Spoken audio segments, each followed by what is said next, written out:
pero es una serie de lo más importante de acuerdo a la época en la que ahorita la iglesia se encuentra viviendo.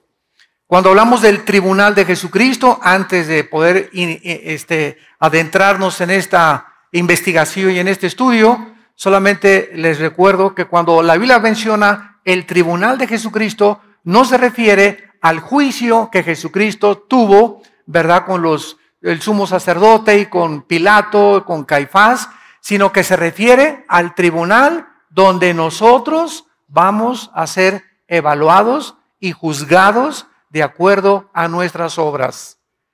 Entonces, la Biblia es muy claro que cuando tú mueras y tú tienes a Cristo en tu vida, la salvación no se puede perder.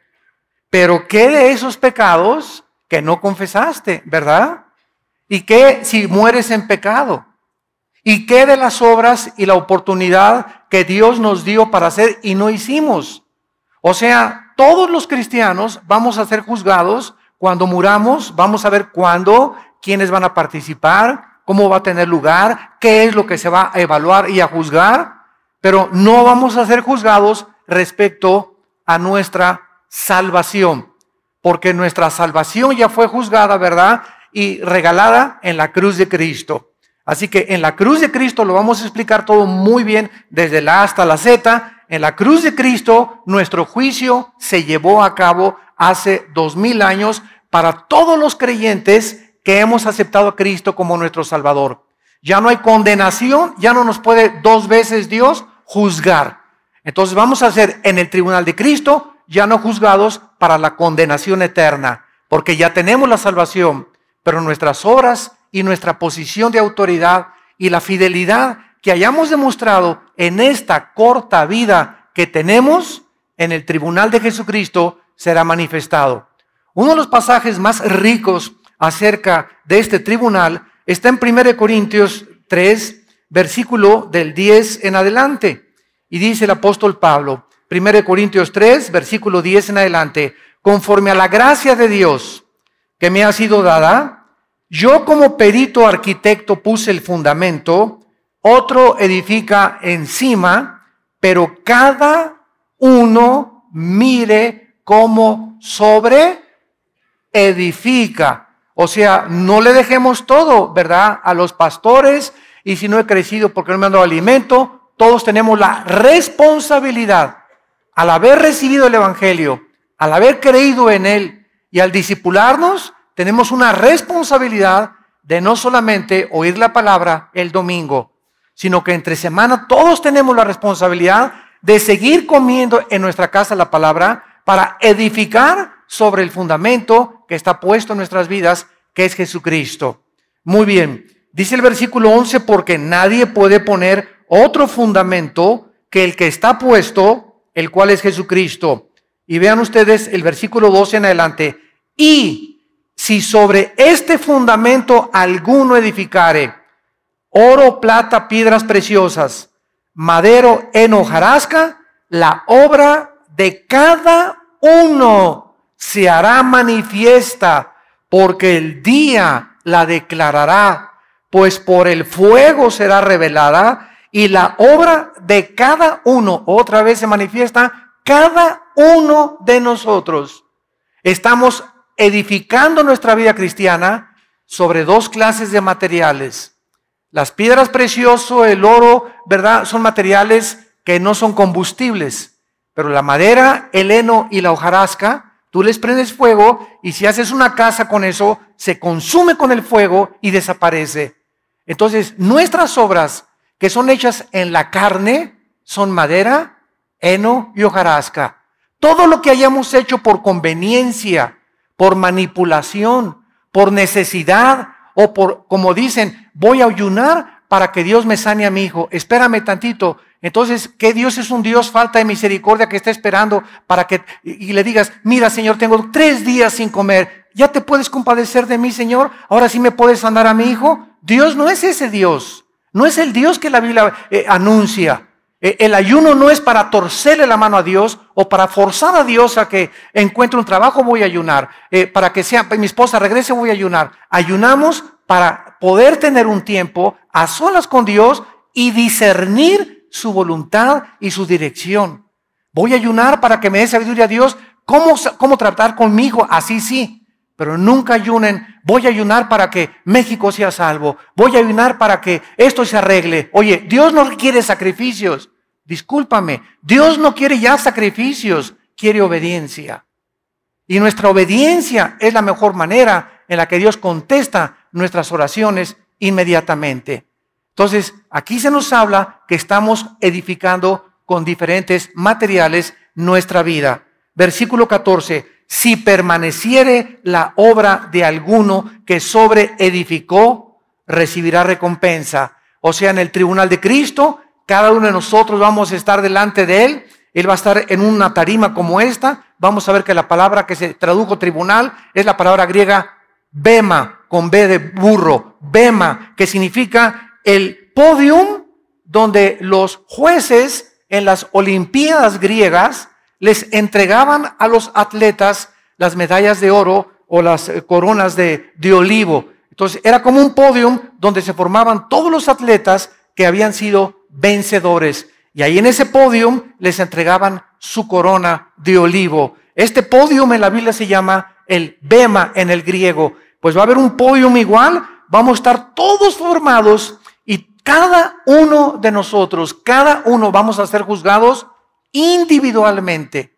A cada uno de nosotros Dios va a manifestar lo que hicimos, lo que dejamos de hacer, nuestra fidelidad, nuestra hipocresía, lo que escondimos debajo del colchón, etcétera, etcétera. Ahí será manifestado públicamente en la luz. Y cada quien va a recibir lo que haya hecho o lo que haya guardado para Dios. Si la obra, versículo 15, de alguno se quemare, él sufrirá pérdida. Si bien él mismo será salvo, aunque así como por fuego. ¿No sabéis que sois el templo de Dios y que el Espíritu mora en vosotros? Si alguno destruye el templo de Dios, Dios le destruirá a él, porque el templo de Dios, el cual sois vosotros, santo es. Vean ahora 2 de Corintios, capítulo 5. 2 de Corintios, capítulo 5, versículo 10. Vamos a tratar de leer algunos versículos para establecer nuestro fundamento teológico.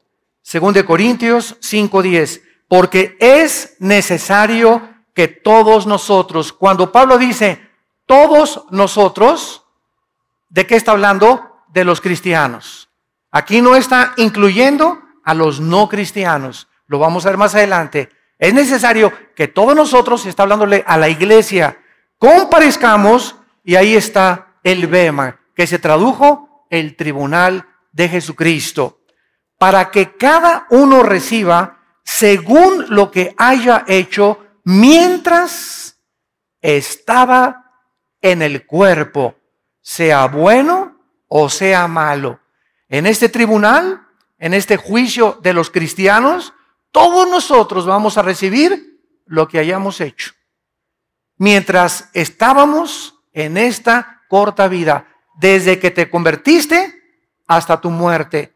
Ya antes de nuestra conversión, ningún pecado, que abortaste 5 veces, que mataste a 30 personas, que te decían la leona de Santa Julia, que te decían, ¿verdad?, lo peor. Antes de nuestra conversión, todos nuestros pecados han sido eternamente borrados.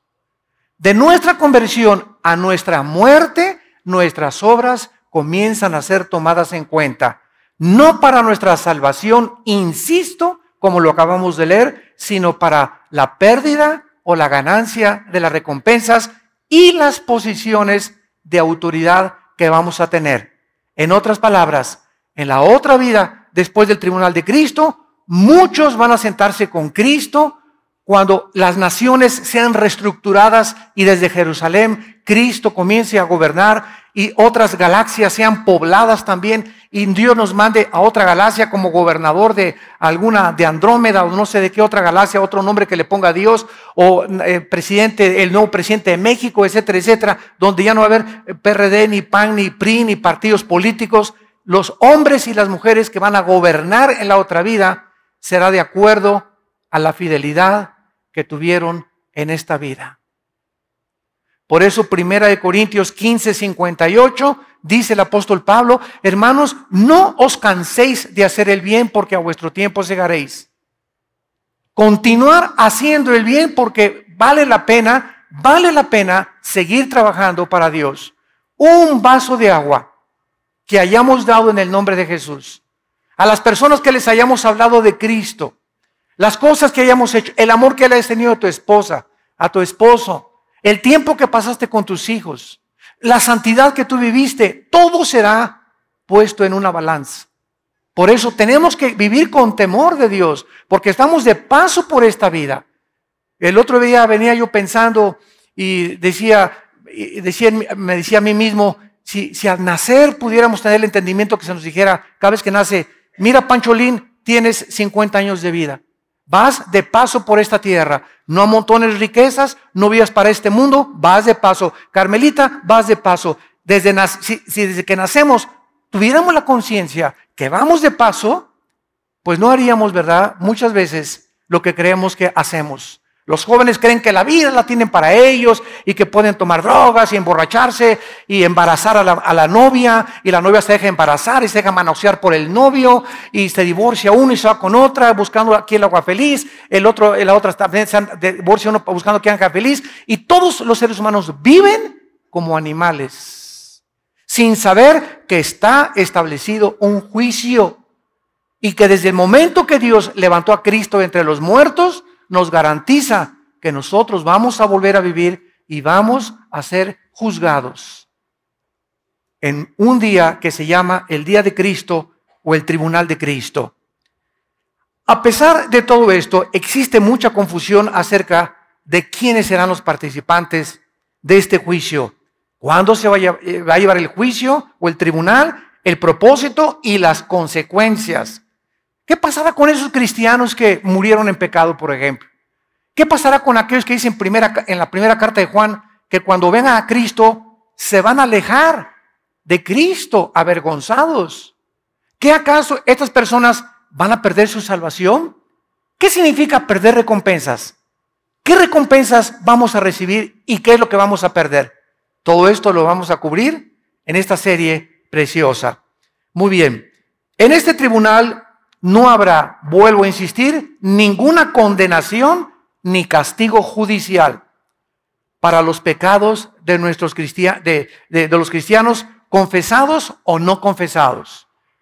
Juan 5:24, de cierto les digo, que cualquiera que oye mi palabra no vendrá a juicio. ¿A cuál juicio se refiere? Al juicio final del gran trono blanco, Apocalipsis 20, del 11 al 15. Este es otro juicio de los incrédulos. Vamos a mencionar también ese juicio. Cualquiera que oye mi palabra y crea al que me envió, no vendrá a condenación. Esa palabra condenación, crino, con K, en el griego significa juicio judicial, condenatorio o sentencia. Cualquiera que crea en mí y me acepte como su Salvador, jamás podrá ser condenado 2 veces. ¿Por qué? Porque yo ya pagué por todos tus pecados en la cruz del Calvario. Y si hubiera algún pecado en tu vida por el cual se tiene que pagar, Cristo tendría que volver a morir 2 veces. Esta es la razón por la cual la salvación no es por las obras. El otro día me dijo un hermano: oye, pero yo todavía no sé si se pierde la salvación o no se pierde la salvación. Le dije: cuando Cristo murió, ¿por cuántos pecados murió en la cruz? ¿Por tus pecados pasados, presentes o futuros? Él mismo me lo contestó. Murió por mis pecados pasados, presentes y futuros, porque él dijo: concluido está, terminado está, se acabó, no hay nada más que agregarle a su muerte en la cruz. Entonces, si muero en pecado, me dijo él, me voy al cielo. Le dije: sí, te vas al cielo, claro que te vas al cielo. Pero, ¿sabes una cosa? Después vas a ser en el tribunal de Cristo, vas a enfrentar esos pecados. Y vamos a ver en esta serie cuáles son las consecuencias de cristianos que creen que como no se pierde la salvación, pueden vivir con libertad o con libertinaje. Dice Gálatas 5:10, a libertad fuimos llamados, solamente que no usemos como ocasión de pecar la libertad que Dios nos ha dado. Romanos 6, que pues pecaremos para que la gracia de Dios abunde, de ninguna manera, dice el apóstol Pablo, porque los que hemos sido bautizados en Cristo, hemos sido bautizados en su muerte, en su sepultura y en su resurrección. Cualquier persona que diga, como no se pierde la salvación, voy a pecar, esa persona no es salva. Porque cuando eres salvo, esa gracia de Dios que nos es impartida por el Espíritu Santo, nos mueve a no querer pecar. Pecamos porque estamos en un cuerpo imperfecto y no hay nadie que no haya pecado más que Cristo. Pero cuando la gracia de Dios está en tu vida, ya no quieres pecar. Y cuando pecas, lloras y te frustras y te amargas y te sientes mal. ¿Qué hice, Dios mío? Antes de que tuviéramos a Cristo, pecabas como si comieras una concha, te la metes a la boca, te limpias la boca y dices, no he hecho nada. Dormías, ¿verdad? Como si nada. Y seguías pecando y pecando y pecando y matabas y fornicabas y pornografía y no tenías ningún sentimiento de culpa en tu corazón. ¿Por qué? Porque no tenías al Espíritu Santo.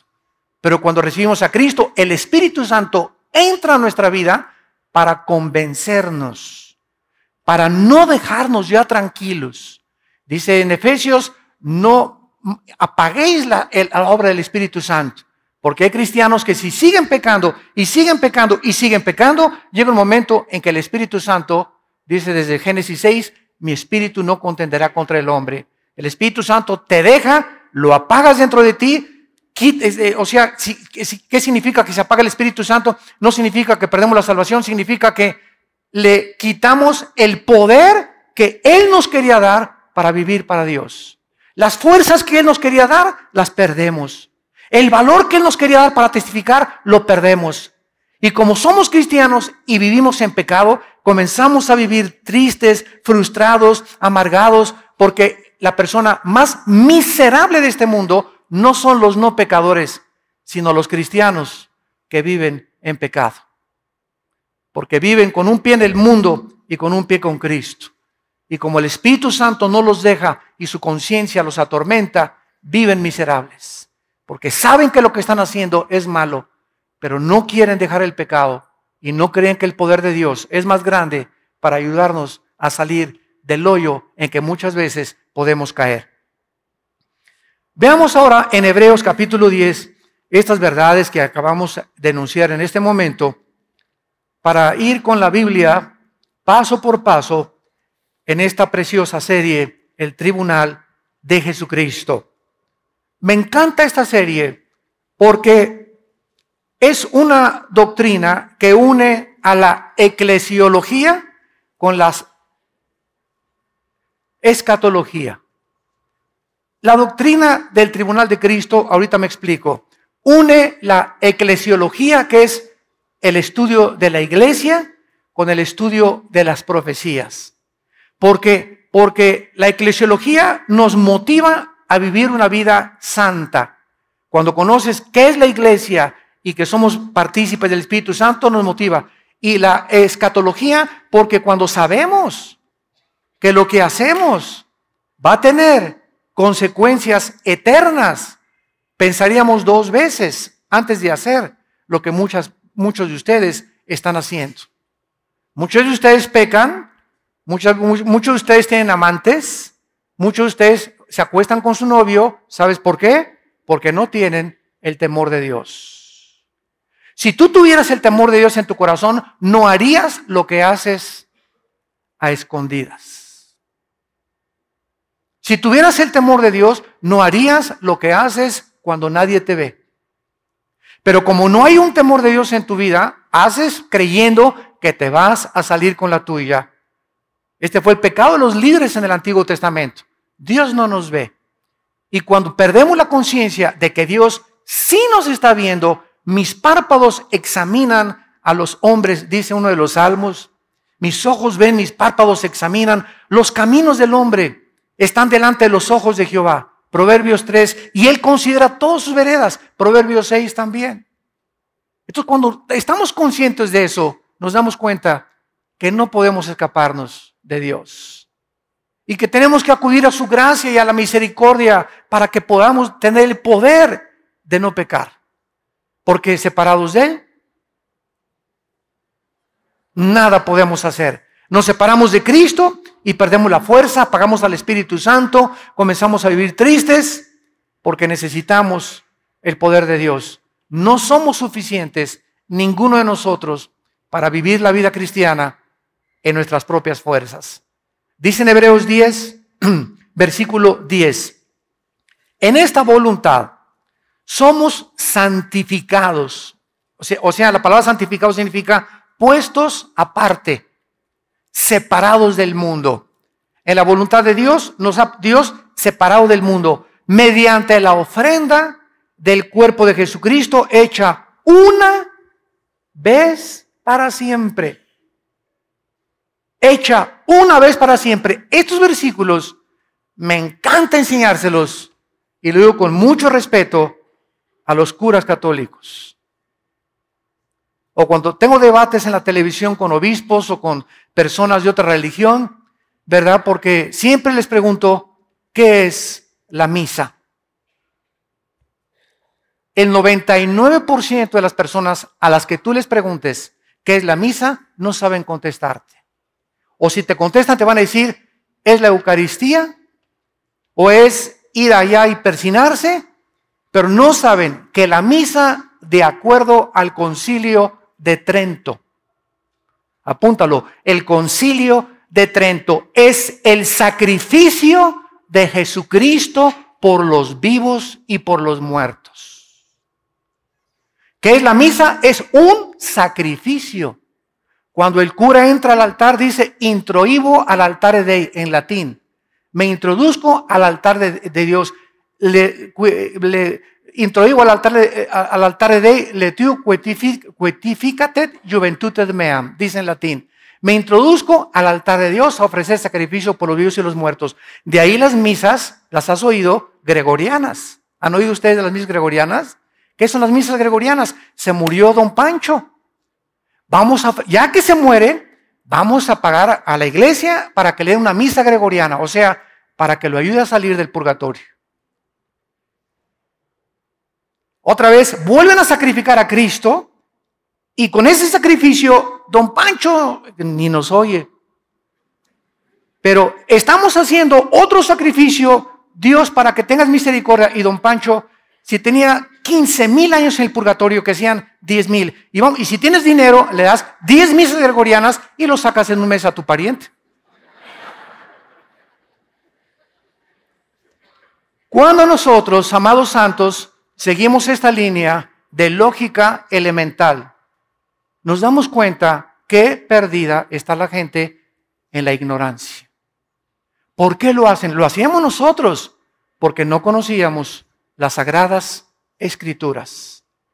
En el Antiguo Testamento, los sacerdotes levíticos tenían la consigna, ellos sí, de ofrecer los sacrificios por el pueblo. Viene Cristo y se acaba el sacerdocio levítico. Y la iglesia romana se brincó la cruz y continuaron y han perpetuado el sacerdocio levítico, que ya no existe. Han hecho a un lado la cruz de Cristo y siguen ellos tratando de ser intercesores por nosotros. Y ya no hay, y dice en la Biblia católica y en cualquier Biblia, 1 Timoteo capítulo 2, no hay más que un intercesor entre Dios y los hombres, un mediador, Jesucristo hombre. Y lo dice Hebreos, el sacrificio de Cristo fue hecho una vez.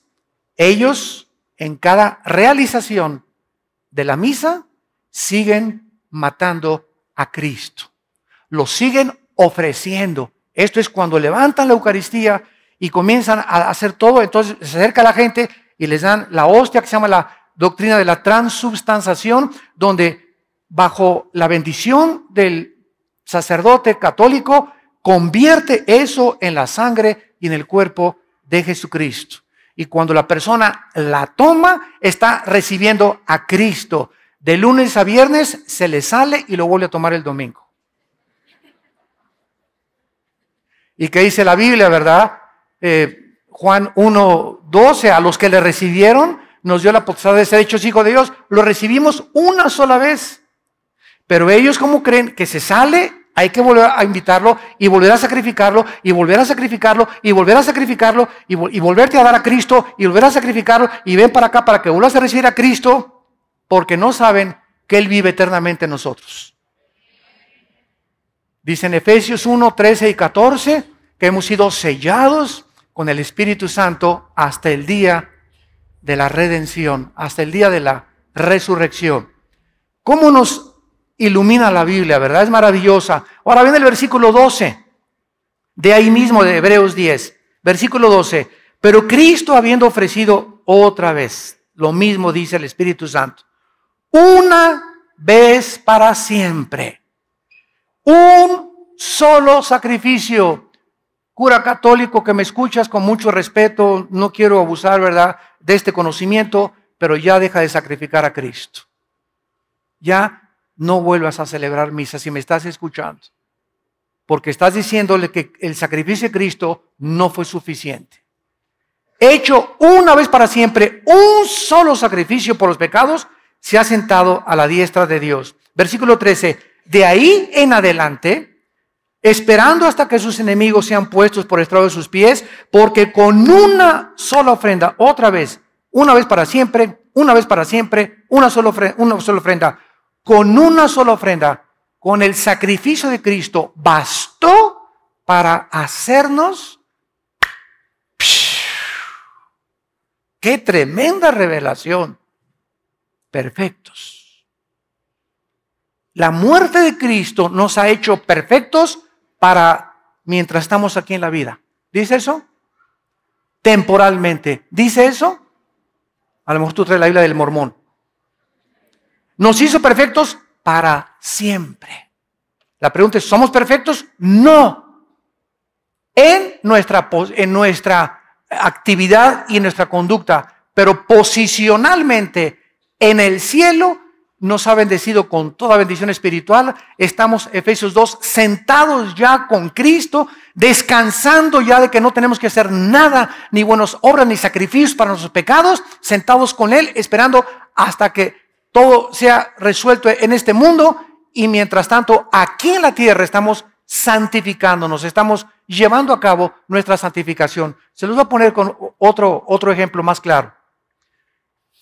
Ya cumplí mis 6 años de mis estudios de medicina, y entonces en la Universidad Autónoma o en el Politécnico, donde sea, donde den la Academia de Medicina, me entregan mi certificado de médico, ¿correcto? Yo soy médico ya. La universidad me dice, señor Alducin, usted es médico.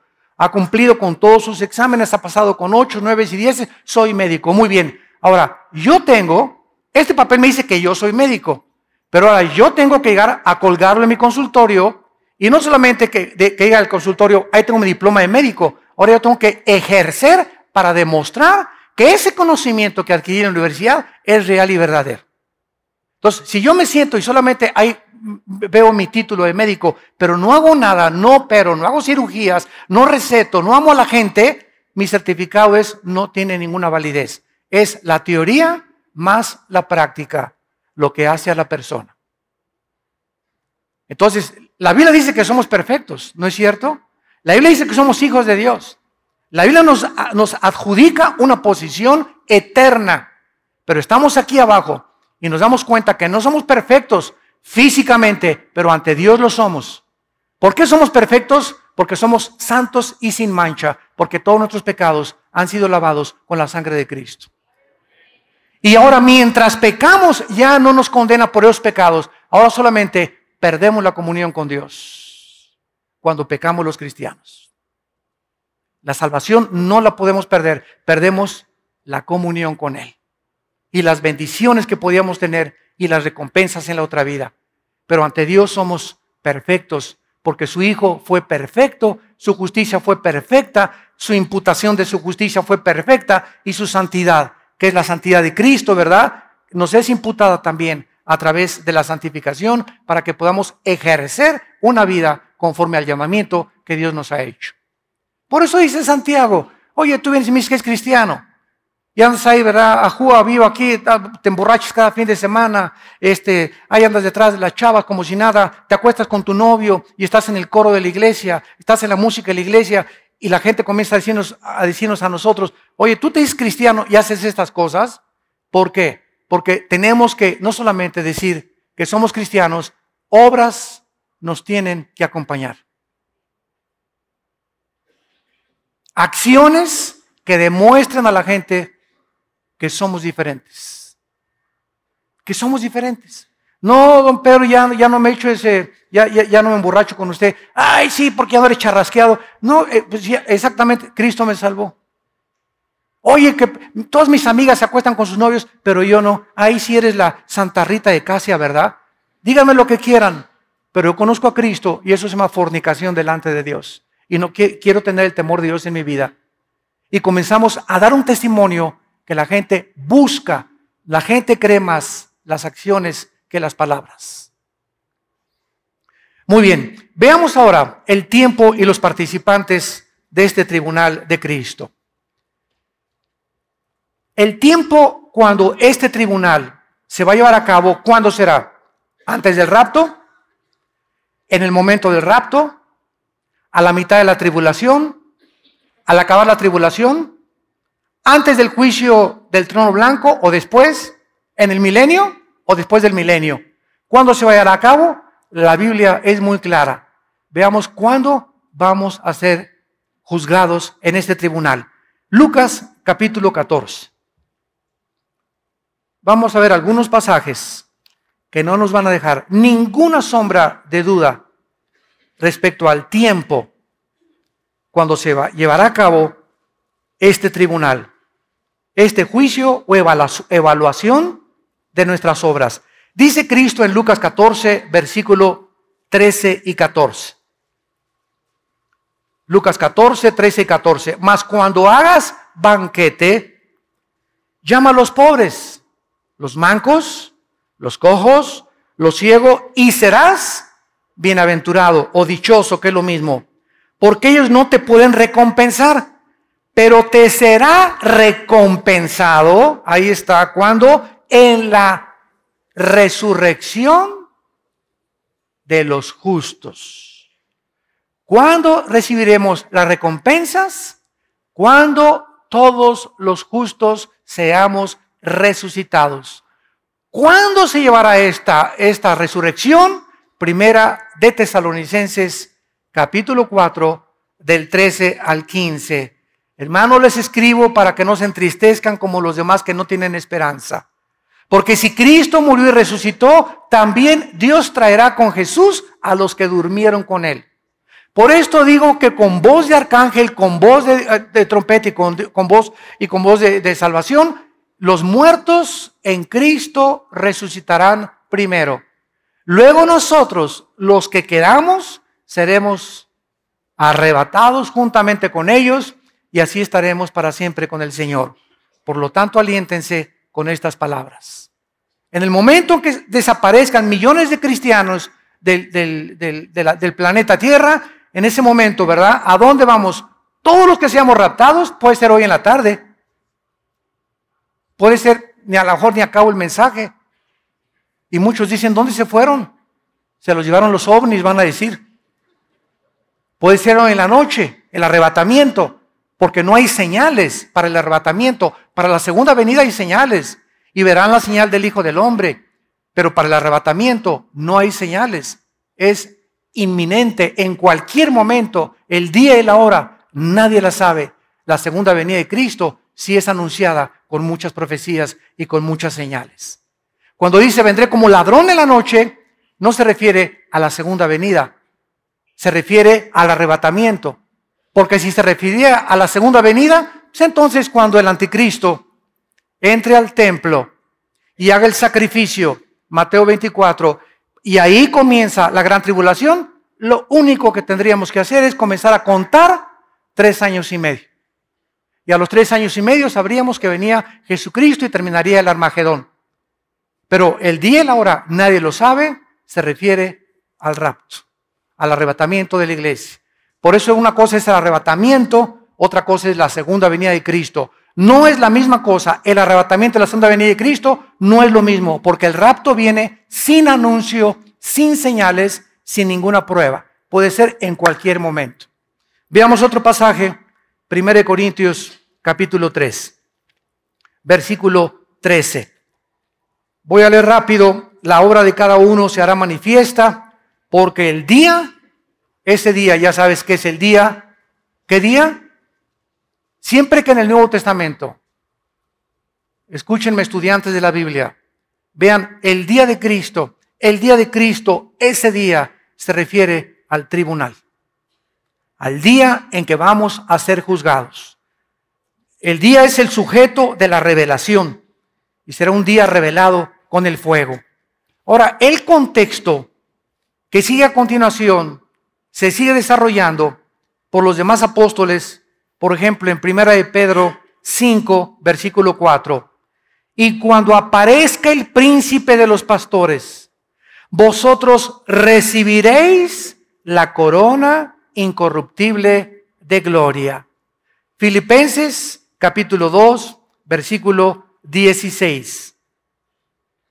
Asidos de la palabra de vida, para que en el día de Cristo, subrayen siempre que vean el día de Cristo en su Biblia, para que en el día de Cristo yo pueda gloriarme, dice Pablo, de que no he corrido en vano, ni en vano he trabajado.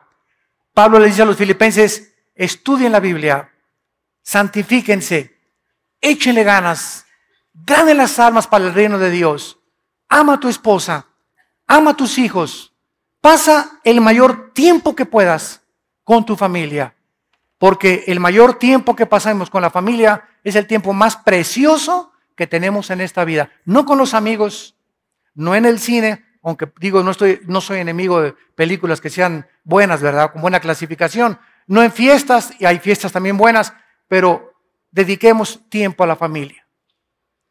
Yo ahora mis viajes a Colombia, Honduras, Estados Unidos, etcétera, etcétera, me encuentro con que muchos pastores llegan sus esposas, hermano, Alducin, dígale a mi esposo que me saque por lo menos una vez al año de vacaciones.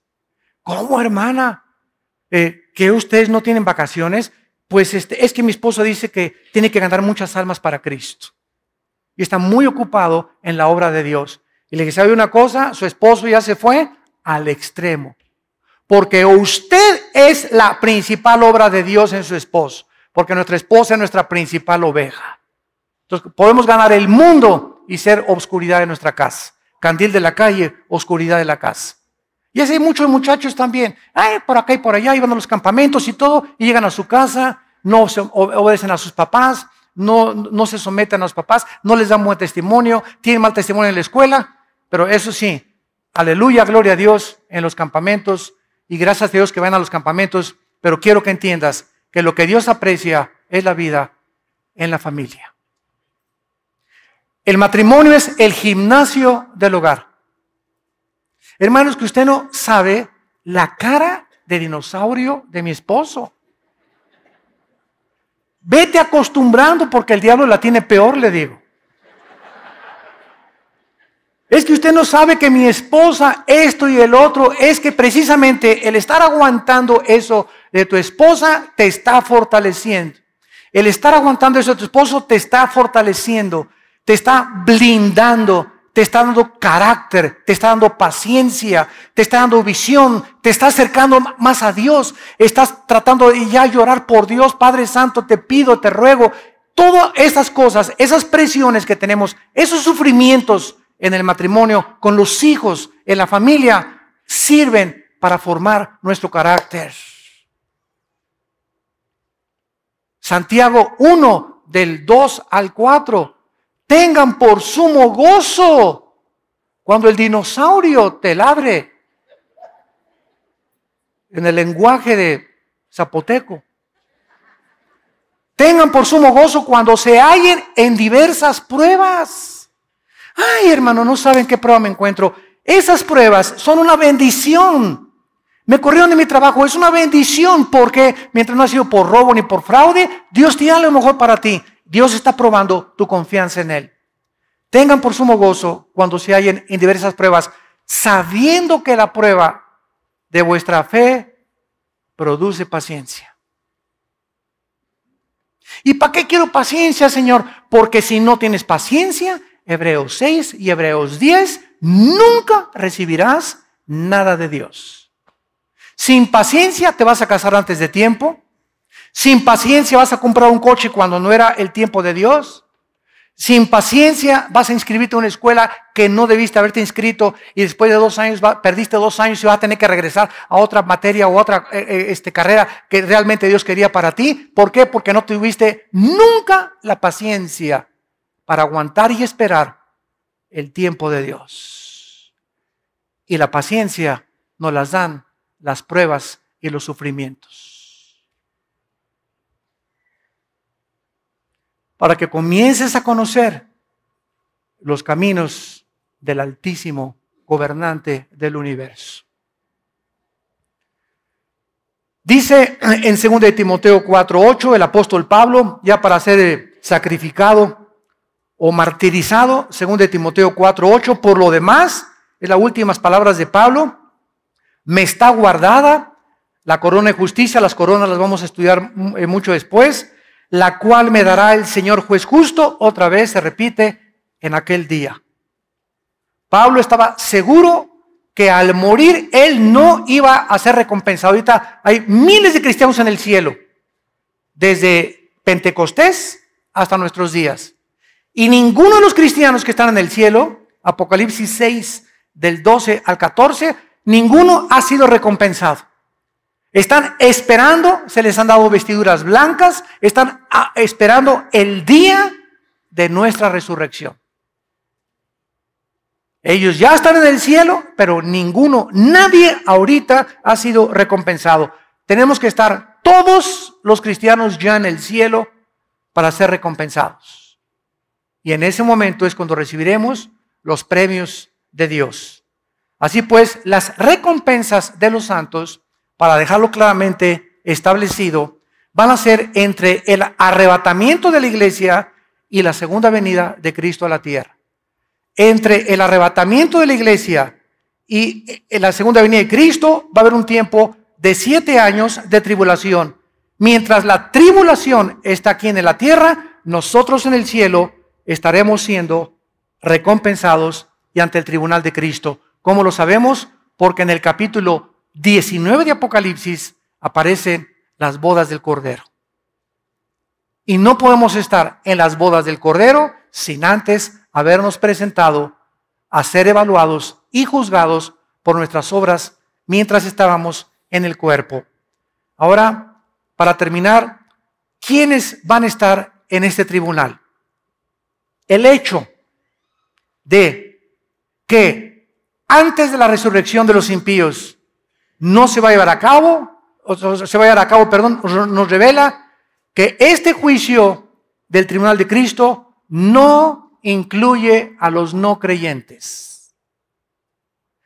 El tribunal de Cristo, el día de Cristo, el bema de Cristo, solamente los cristianos vamos a estar en este tribunal.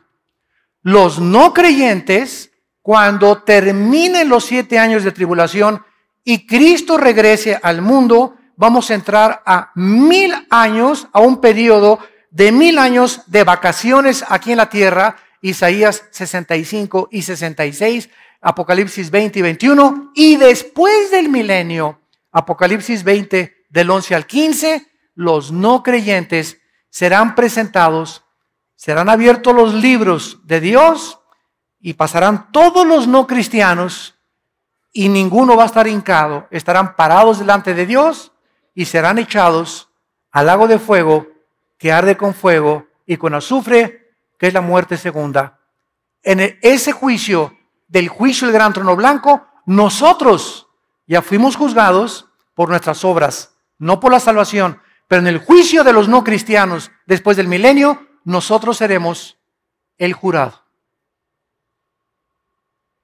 Los ángeles y los querubines estarán en el cielo cósmico de Dios y Dios demostrará que Él no va a mandar a nadie al infierno. ¿Cómo? Sí, se fueron solitos.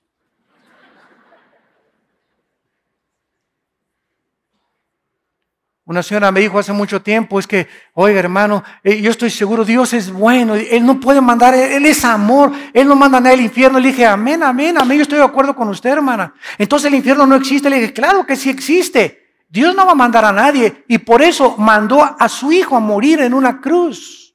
Por eso nos dejó la Biblia, por eso nos mandó al Espíritu Santo, por eso se sigue predicando el Evangelio a todo el mundo. Los que estén en el infierno es porque ellos escogieron pasar la eternidad ahí. No pudieron vivir contentos con los santos en esta vida, no podrán estar contentos en el cielo con nosotros tampoco. Porque para que vivas en el cielo, tienes que haberte acostumbrado a vivir con los santos de Dios, imperfectos en esta tierra. Una vez alguien me dijo, ay hermano, es que todas las iglesias apestan, todas las iglesias son imperfectas, todas las iglesias son una bola de hipócritas. Y yo le contesté, y le dije, ¿te acuerdas el arca de Noé? Ah, sí, claro que me acuerdo. Le dije, ¿te imaginas los olores que había dentro? Púchila, de popó de camello, de elefante, de canguro, de chango, de chita y todo. Pero ¿sabes una cosa? A pesar de los malos olores, estaban lejos del juicio afuera de Dios al mundo. Entonces, es preferible pasar un tiempo con malos olores aquí en la iglesia y la hermana huele feo y la hermana tiene cara de hipócrita y este hermano me hizo el otro y todo. Es preferible aguantarnos y soportarnos y tolerarnos un poco de tiempo que estar en el juicio de Dios en el día de la tribulación. ¿Amén? Así es. Muy bien. En segundo lugar, este juicio no va a incluir, claro, a los no cristianos. En segundo lugar, los cristianos que se conviertan en la tribulación. Porque cuando el anticristo mande matar, ¿a quién va a matar? ¿A los ateos? No, ¿verdad? El anticristo va a mandar matar a judíos, mesiánicos, creyentes en Yeshua, en Jesús, y a cristianos como nosotros. Entonces, esos cristianos, Apocalipsis capítulo 7, están en el cielo, van a resucitar, están en el cielo, ellos no van a ser juzgados en este tribunal. Y durante el milenio no pueden estar incluidos tampoco en este evento. Y en tercer lugar, en este tribunal tampoco estarán los santos antes de Pentecostés, antes de la cruz de Cristo. De Adán a la cruz de Cristo, los santos del antiguo pacto, del Antiguo Testamento, no van a encontrarse en este tribunal. Veamos esta verdad en el libro de Daniel, capítulo 12. Todos los santos antes de la cruz y de Pentecostés no van a encontrarse en este tribunal. Dice Daniel capítulo 12, versículos del 1 al 3. En aquel tiempo se levantará Miguel. Está hablando del tiempo de la gran tribulación, de los años de la tribulación que se vienen sobre el mundo, donde tú y yo no vamos a estar, gracias a Dios.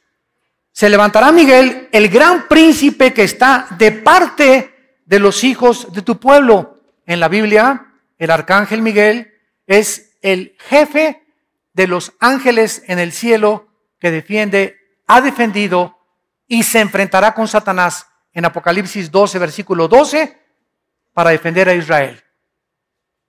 El arcángel Miguel. Y aquí se levanta Miguel, ¿verdad? Dice, el que está de parte de tu pueblo. Y será tiempo de angustia.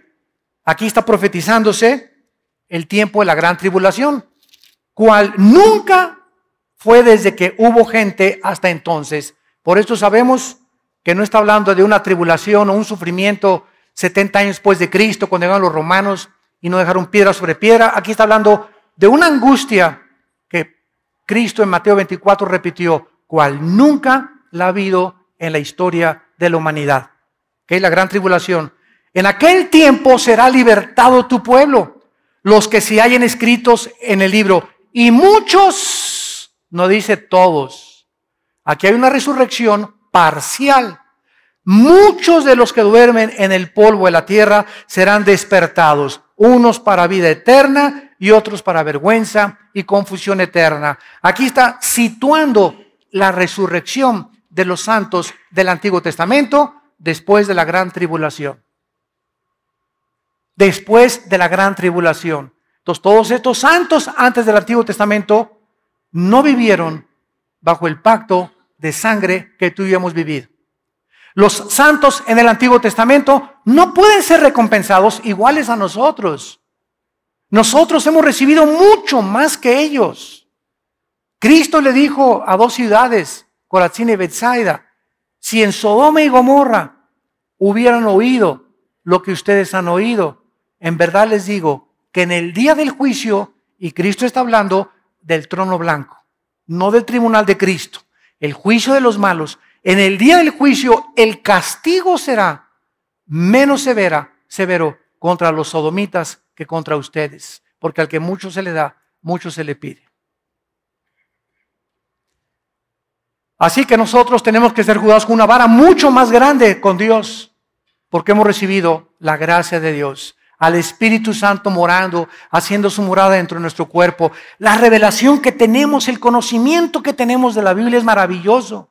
El otro día vi que un predicador dijo, es que no es necesario meterse que si los ángeles se metieron con las mujeres, que si esto y el otro, que si la salvación se pierde, hay que ganar las almas para Cristo. Espérame tantito, compañero, en las tribulaciones y el misterio de Cristo. Tenemos que estudiar toda la Biblia. Tenemos que enseñar toda la Biblia. No podemos concentrarnos solamente en algo. Qué lindo se oye. ¿Vamos a ganar las almas? Pues claro que las ganamos. Pero Pablo dijo, no he rehuido enseñarles todo el consejo de Dios. Tenemos que conocer el antiguo pacto, la gracia, el pacto de sangre, la tribulación, Ezequiel, Daniel. ¿Por qué hace esto Dios? ¿Por qué permitió las guerras? ¿Por qué David esto? ¿Por qué Salomón aquello? Tenemos que conocer todo para tener un espectro amplísimo de la mente de Dios. Y todavía al morir no nos bastará seguir estudiando el corazón de Dios. Así pues, no estarán ni los no creyentes, ni tampoco estarán los que se conviertan durante la tribulación, ni tampoco estarán los que vivieron antes de Cristo. En Romanos 14, versículo 10, dice el apóstol Pablo, ¿y tú por qué juzgas a tu hermano? ¿O tú también por qué menosprecias a tu hermano? Porque todos, y está hablando de los cristianos, compareceremos ante el tribunal de Jesucristo. Y vamos nosotros, escrito está, que toda rodilla se doblará y toda lengua confesará a Dios, de manera que cada uno de nosotros, versículo 12, cada uno dará a Dios cuenta de sí. Santos de Dios, si hoy en media hora, hoy en la tarde, viniera Jesús por nosotros, ¿no te lamentarías y dirías, ¿cómo? Es que yo creí que todavía tenía 2 años. Creí que me quedaban todavía 10 años de vida. Creí que me quedaban 5 meses más. Y así la muerte viene por nosotros en cualquier minuto, en cualquier segundo. Si estás tú consciente y crees realmente que Jesús resucitó y murió en nuestro lugar en la cruz, tu vida tiene que cambiar. Tu vida tiene que ser transformada por su poder. Tienes que vivir para Cristo y darle valor a las cosas que Dios les da valor. Tienes que desechar a las cosas que Dios les llama pecado. Tienes que enfrentar el mundo con una nueva perspectiva, con una nueva visión de qué es lo más importante. Es importante tu carrera, es importante lo que tú buscas, es importante que seas deportista. Todo es importante en la vida porque nos sirve en la vida. Pero pon en primer lugar a Dios en tu corazón. Pon en primer lugar a Dios en tu vida. Busca en el reino y su justicia y todas las demás cosas Dios te las dará por añadidura. No pongas a tu novia en primer lugar, ni a tu esposa en primer lugar, ni siquiera a la esposa o a tu esposo, ni a tus hijos. Pon a Dios en primer lugar. ¿Por qué? Porque tu novia o tu novio, tu esposo o nuestros hijos no son para siempre. Algún día se va a morir tu mamá, tu esposo, tu esposa, tu hijo, tu perro, tu gato, tu loro, tu cotorro. Todo es temporal, pero cuando perdemos todo y tenemos a Dios, Él nos dará la fuerza para seguir viviendo. Porque hemos amado a Él antes que a cualquier cosa. Y quiero decirles algo, Dios va a probar nuestra fidelidad y nuestro amor a Él. Va a llegar el momento en que vas a tener que escoger entre tu esposa o él, entre tu esposo o Dios, entre tus hijos o Dios, entre tu novio o Dios, entre tu novio o Dios, entre tu trabajo o Dios. Y es el momento más importante de la decisión, donde tu corazón se manifestará y darás cuenta a Dios si realmente le amas con todas tus fuerzas, con toda tu mente y con toda tu voluntad. Te damos gracias por tu palabra, Señor, en esta mañana. Te damos gracias, Señor, porque nos has llamado a vivir para ti y a conocerte. Porque no podemos poner otro fundamento sobre nuestra vida, el cual es Jesucristo. Y sobre este fundamento tenemos que edificar oro, plata y piedras preciosas. Obras que valgan la pena. Sacrificios que valgan la pena. Palabras que valgan la pena de bendición a la gente que nos rodea. Y mantener nuestra integridad delante de tu trono. Porque la obra de cada uno de nosotros, todo lo que hayamos hecho, será juzgado, será evaluado en el tribunal de tu Hijo Jesucristo, quien murió y resucitó para que nosotros ya no vivamos para nosotros mismos, porque si vivimos, para Él vivimos, y si morimos, para Él morimos.